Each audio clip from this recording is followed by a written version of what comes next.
Alright, today I'm going to be working on the puzzle map cabinet. It's a pretty straightforward project.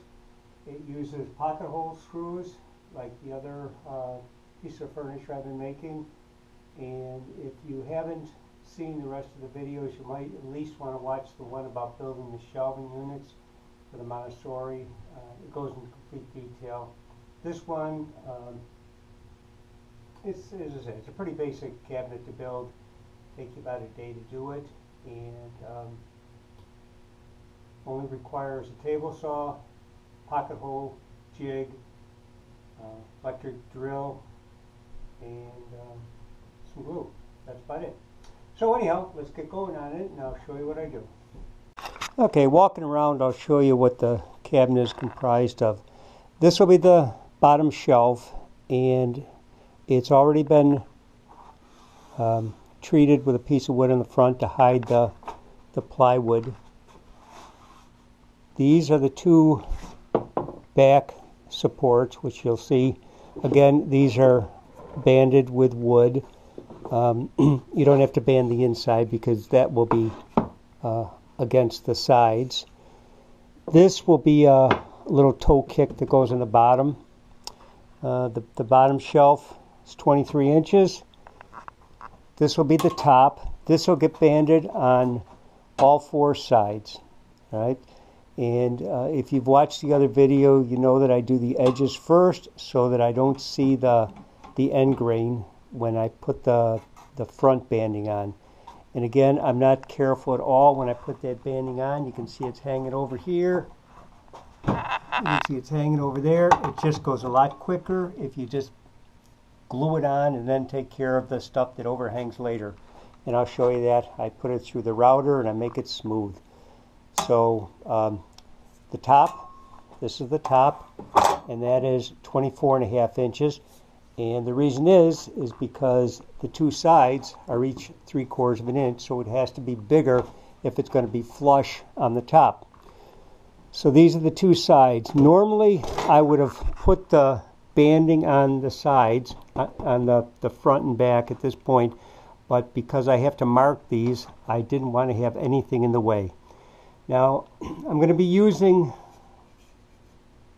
1 inch by 1/2 inch thick runners. And what I do, as you can see, I've marked each one, and it's 1.5 inches. I want 1 inch between so that the puzzle cabinets can slide in. The puzzle cabinets are 1/2 inch thick, so I want another 1/2 inch so they don't get stuck. All right, so this is 1.5 inches, and when these runners get put on, it'll be like that, and so you'll have 1 inch between each one. And it's important to mark these. I've got them clamped together. It's important to get them exactly straight, because otherwise you could have 1/8 of an inch off on the other side, and it'll turn out to be a pretty bad job. So lock them both together, mark all your marks, and then with a square, drive your line down, and then attach it. Now, and so once I've drawn my lines down the inside, this is the outside, and this has already been varnished. The inside isn't varnished. Once I draw the lines down, then I'll attach these, and I will glue and nail them in. Oh, one other thing. This will be put together with pocket hole screws, just like every other project. The thing is, when you're putting these in, you're not going to be able to get to the top, so you're going to have to leave several of these off, and I'll show you that in order to get the driver to put the screws in. Then once it's screwed to the top, then you'll put these back on. Likewise, when I'm attaching the two back panels, I'll be drilling between these holes, all right, or between these lines. So I'll show you that again when I'm getting ready for the pocket hole screws. So it's important to where you put these. It's also important where you put them here so that you don't see them. When this is done, you shouldn't be seeing the pocket hole screws anywhere. I mean, obviously you can you can put them on the back, but then when you look at the back of the cabinet, if you were to look at the back of the cabinet, you'd see a bunch of pocket hole screws, and I don't know, I just don't like the look of that. So I'm going to do them so all the pocket hole screws are pretty much hidden. Okay, everything lines up perfectly. This is the back. This whole thing gets stood up like that. So this will be the back. This will be the kick plate. So back, side, the other side, the kick plate. Now, I've laid this out. This is where the pocket hole screws are going to go. They're going to go between the shelves. I got one here, I've got one here, and I've got one down here. This will be hidden. All right, it's time now. I'm going to start putting in the pocket holes, but this can get very confusing. You have a front, a back, a top, a bottom, a left, and a right. And so what I do is get it marked. TLB, top, left, back.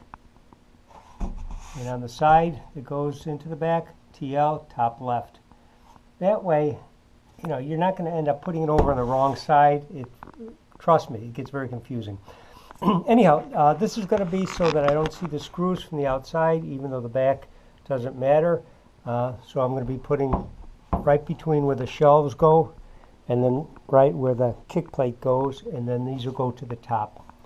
So let me start doing this. If you haven't seen this before, I'll do one so you can get an idea of how a pocket hole jig works.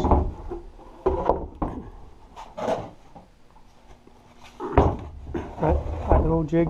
You do it on the inside, not the good side of the wood, and you just put it in and drill.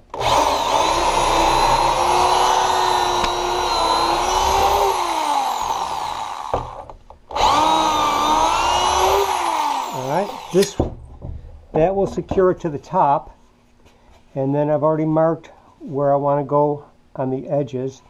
Again, I want to do that so that it falls between where the shelves are going to go.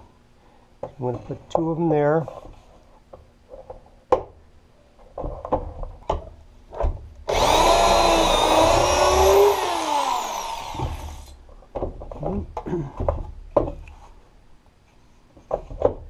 This goes where the toe kick goes, so it's not seen.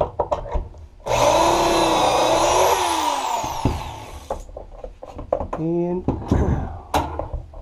one more at the top. You only have an inch and a half to work with, so you got to make sure that you get it where you planned on getting it.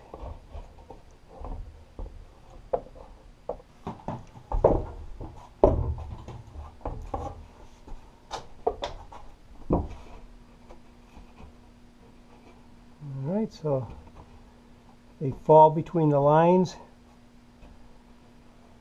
which is what I want. Next, I'll do the top. The top isn't as critical because you're not going to see it no matter what.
Okay, at this point I'm ready to start screwing the back and the side together. I've got my top left back and I've got my top left back over there, so I know I'm going in the right direction. Now I've put a piece of wood here right there so that I get this perfectly plumb, and that'll help when I put the sides on also, or the top I mean. So simply take it and screw it in.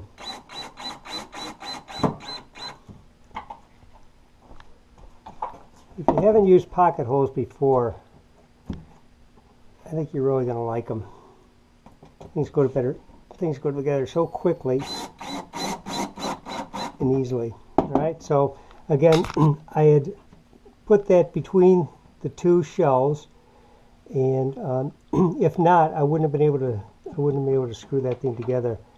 So that's that.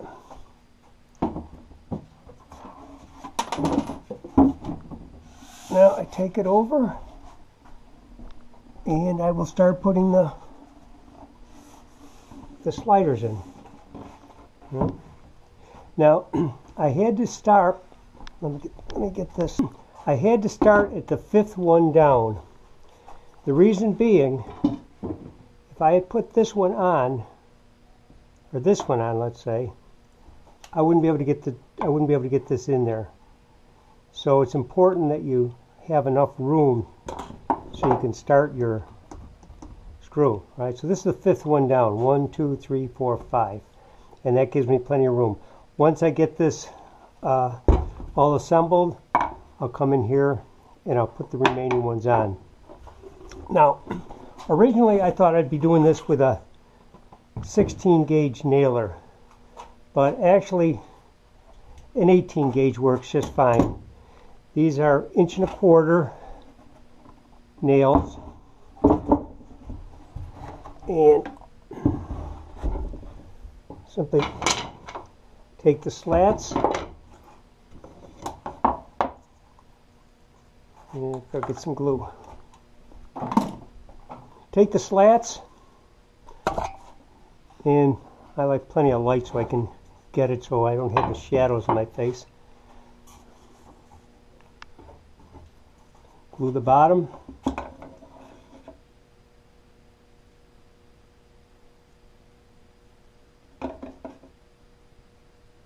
Use enough glue because this is really the only thing that's holding together. These little 18 gauge brads aren't all that strong. I was just concerned that with the oak they might not go through, but they do. Alright, so I'm going to start 5 down. 1, 2, 3, 4, 5. Put it on the top of the line. Alright. And then simply put a nail in. Okay. Adjust the line so it's all the way down. Drive a few more nails in. Right. Time for the next one. And it's the same process. Since the spacing is 1.5 inches and your sticks, your little piece of wood are 1 inch, you can put it there, but don't rely on that and not draw your lines, because if one is off, they're all going to be off, and it's just going to get worse and worse as you go down. So you can set up your line, and then if everything looks okay, just nail it in. I can see the line there, so I'm good.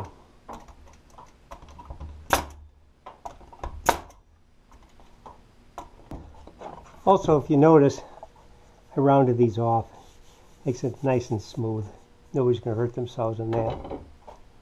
Now, when everything is done on this one, I'm going to go ahead and varnish the inside of this. I didn't varnish it beforehand because if I had varnish in here, or polyurethane, the glue wouldn't have stuck to it. So typically I would do it all before assembly, but in this case I'm not.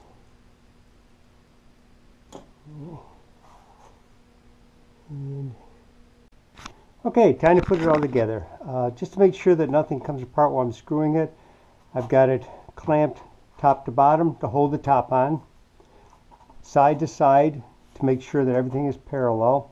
And I also have it against a little piece of wood there. Make sure that it's, again, so everything's parallel.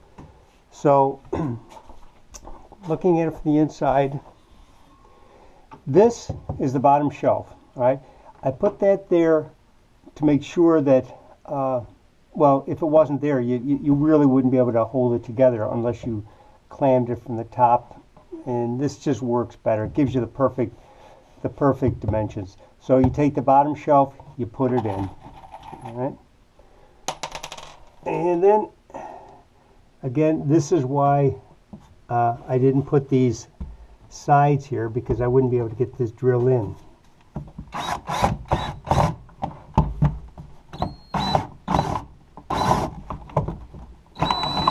Alright, there's one.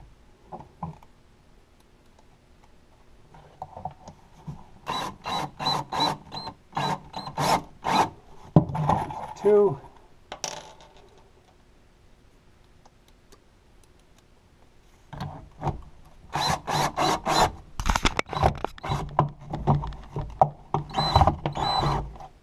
Three and four.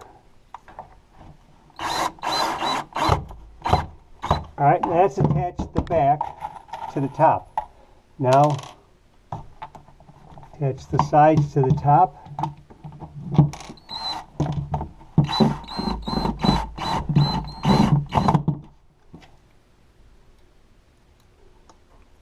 And it's really this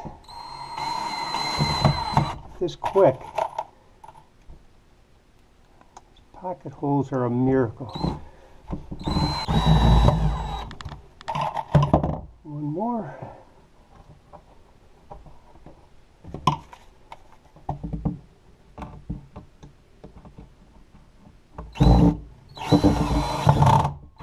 Okay, the top is attached. And just take my clamps off.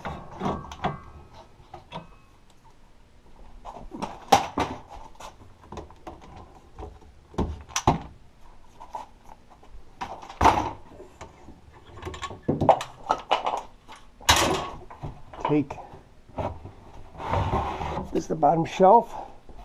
Take that out. Now, I also drew lines. See, we're not drew lines, and this is the little toe kick that goes in the bottom. So I just lay that against it, and that tells me exactly where the shelf's going to be. Make sure I put it the right way up. Line it up. Grab a couple clamps.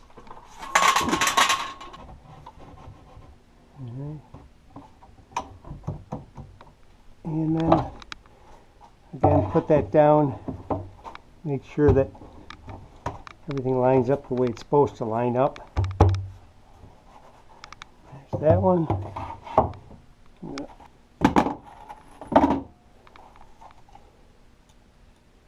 Screw this side in.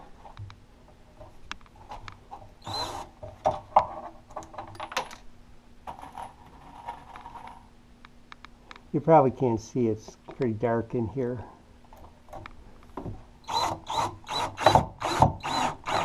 But I wanted to give you an idea of how quick you can really assemble it.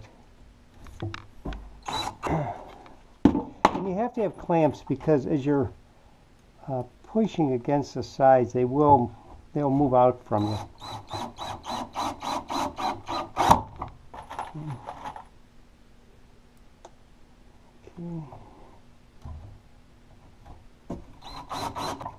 Okay, only thing left to do is put this in. Now this, I'm going to set back 3/4 of an inch, and that'll match the other shelving units that I did. All right, so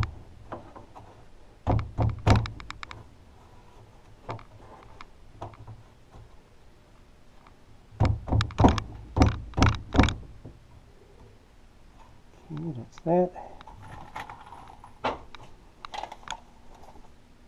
This also helps to hold it together.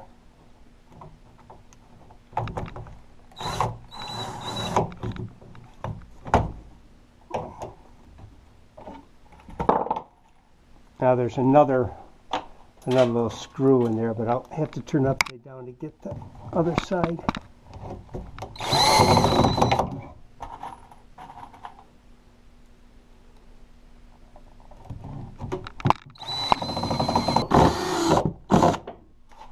All right, that's it. That's how fast the thing gets assembled. And what I'll do now is take it back. Take it back and finish putting the other parts into it. And we'll show you what it looks like when it's all done. Okay, it's done except for filling in the little nail holes and putting another coat of polyurethane on. But I just want to go over again where this is attached. There's no screws visible on the outside. The bottom, 1, 2, 3 to the side, 2 to the back. All right. The back, you have 1, 2, 3 to the side, 2 to the top. All right. And again, these screw holes for the sides are right between the slats. If this had been up another 1/4 of an inch, I wouldn't have been able to get the screw into it. So that's about it, and that's it for the day.